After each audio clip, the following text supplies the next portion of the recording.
Throughout my YouTube history, so many people have asked me, how do you make so many good meals consistently? How were you able to become such a good cook through a vegan diet? And I want to answer that question in detail, give you guys all the steps to become a great cook without oil or salt. So we're going to get into it right now.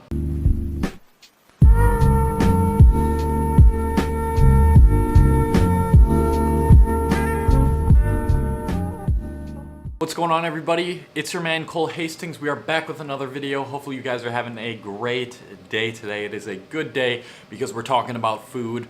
Literally my favorite subject, or my favorite thing in the world, probably. Sorry, Emily. Just kidding, she's my favorite. So we're going over 3 ways to become a better vegan cook without oil or salt. And I would have done oil and salt in it, but that would have taken up 2 of the 3.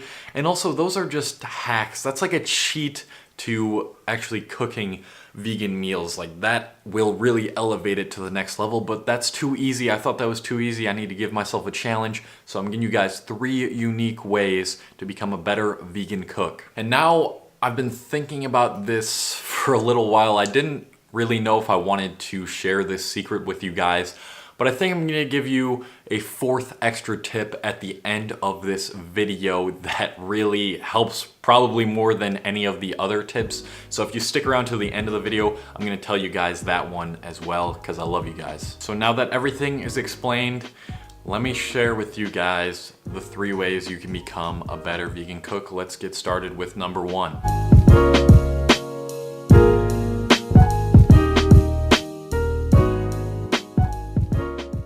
So the first way to become a better vegan cook is presentation, and I'm sure you guys are aware of this, but I'm gonna go over how you can present your meals beautifully the way I do on my Instagrams. So we know how important presentation is to those high-level cooks. Obviously, they need to present the most beautiful meal possible.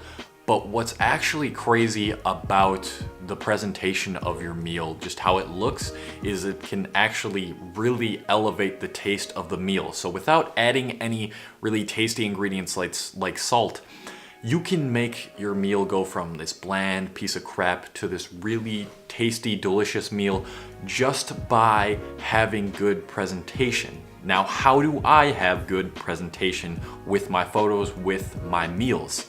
I add a lot of color. That's the biggest thing to presentation, guys, pretty much, is color. I would say it's probably even more important than how you arrange the food on your plate. Presentation with color is so important, so you want to get pretty much as many colors as possible in there. You know, you can use some intuition when you look at it to actually see, you know, do these colors go together? Is this really colorful? Is this really going to bring me the best results to someone's taste buds? So let's compare 2 pictures here to put this into perspective. We got rice and beans, you know, just a simple rice and beans with some salsa here. But then we take a look at the other picture of the rice and beans and it looks so much better.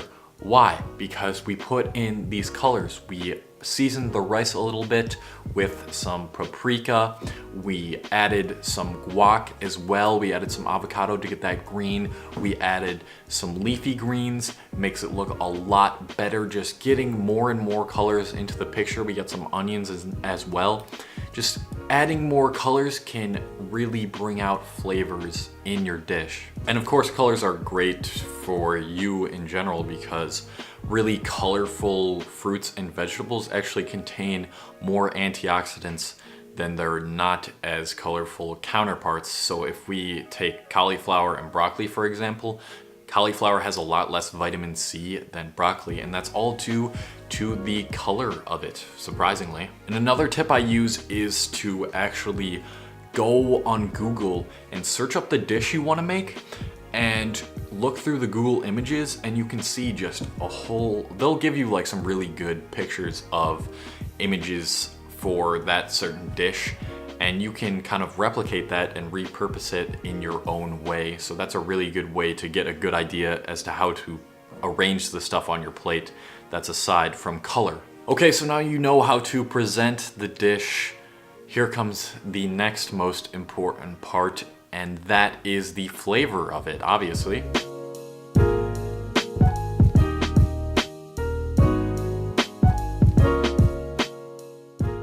So it's a common saying on the internet that vegan food is bland, that vegan food doesn't have a lot of flavor. That's a lot of people's excuse for actually not even going vegan.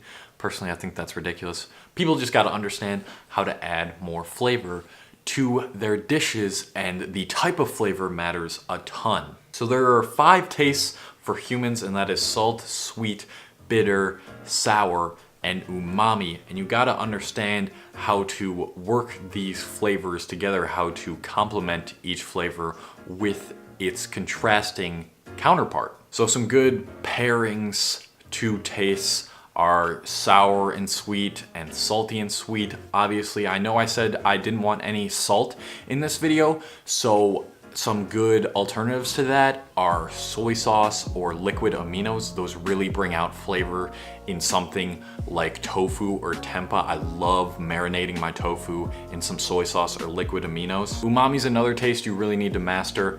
Umami is savory, so savory and sweet things go together, or savory and salt things go together. So again, you want to try to tickle all of these taste buds, or all these taste receptors that you can in humans. So you got your sour, sweet, salty, bitter, and umami. Like I said, try to incorporate all of these in a wide range of dishes in your vegan meals. So some great seasonings to bring out the flavor of your meals other than salt are paprika, garlic powder, nutritional yeast, pepper. All these are really good. Chili as well.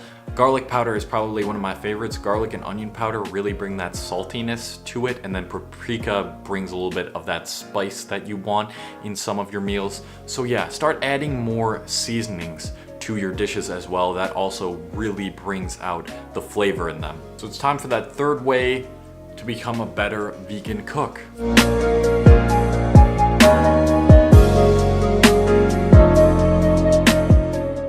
Yes, the third thing is texture. Another just critically important thing when it comes to cooking in general. Texture is so important. No one likes a meal with just one texture. Like if something's just chewy or just crunchy, you know it's all right, but it's not that next level that you want.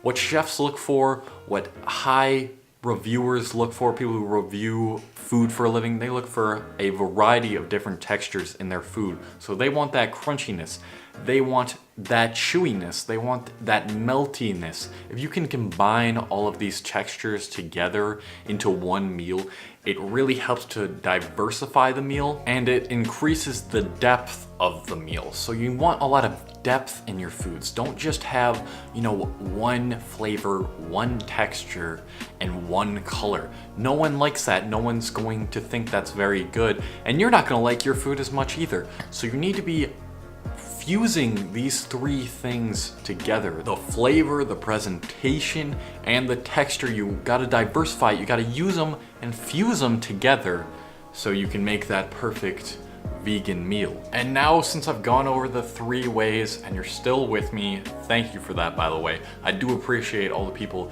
that watch till the end of my videos. I love you guys. You guys are some real ones. But yeah, I'm gonna give you that extra tip that I just recently started using, and that is so important. It's really helped bring my meals to the next level, and that is just tasting your food as you make it. So a lot of people just make their food and don't actually taste through it. They're not tasting to see if it actually even tastes good. So a really, really important thing that a lot of people overlook is just to taste your food throughout it. If it feels like it needs a little more salt, add some more salt. If it feels like it needs less salt, you might need to add more of the food or some water in there to dilute it a little bit. If it's too salty, you can also add in some sweetness to, you know, kind of complement it and balance everything out. So yeah, just continue to taste the meal as you're making it, and that will create a much better meal, and it will not allow you to, you know, put too much or too little of something in your dish. Those are my 4 ways to become a better vegan cook. So I hope you guys enjoyed this. Just keep challenging yourself in the kitchen, and don't limit yourself to one food group either. Keep practicing. Just keep thinking of new ideas and use the tips that you learned in this video, and you're on your way to becoming, you know, a 5-star Instagram chef like I am. So that is going to be it for this video, guys. I hope you did enjoy, If you did, obviously, leave that like for me and subscribe for more plant-based and personal development content. And I will catch you guys in the next video.